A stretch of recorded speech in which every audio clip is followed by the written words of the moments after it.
At one point in my life, I was on the way to the Lutheran ministry. And in some ways, I feel like I'm kind of closing the loop there in that joining an order with vows of prayer and service. And it very much fits into where I was 40 years ago. And it just one of those things, just knitting things together and putting this, that, and the other thing, and just one more stitch there in the quilt of life, if you will. They devote themselves specifically to prayer and to service. Prayer is a very difficult thing.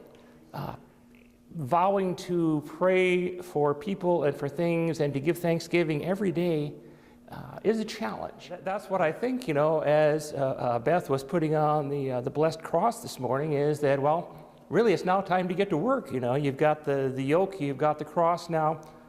It's time to go out and serve. Some people find it very difficult to pray by themselves. And so if you have a friend that is going to be praying on this same type of topic, it gives them empowerment. It gives them the feeling that I can pray about this. I'm looking for women that I think could use help in prayer and service and evangelism. We find our women using our group as being safe and being helpful in leading that prayer that they can then engage in, and they can really feel the presence of God and feel the prayer being heard by God and hopefully answered. It used to be years ago that there were like 8, 9 chapters. We only have 3 chapters right now in the state of Iowa. And that's partly because women have grown older and they no longer can come to meetings. And you have to have at least 3 daughters to have a chapter. And so some of our chapters have fallen away because they get down to 2 or just 1 member.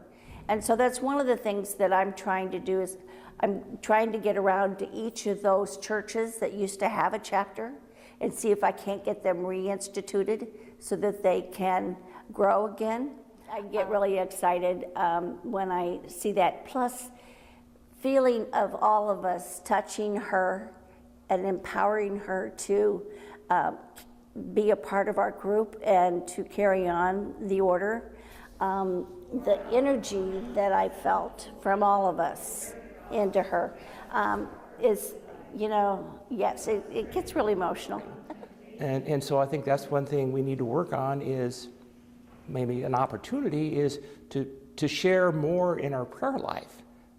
It's kind of a target thing, that having the Daughter's Cross every day should be a reminder to me that. And like so much in the gospel, it says, well, a lot of things sound like they're easy, but they're not until you actually try them.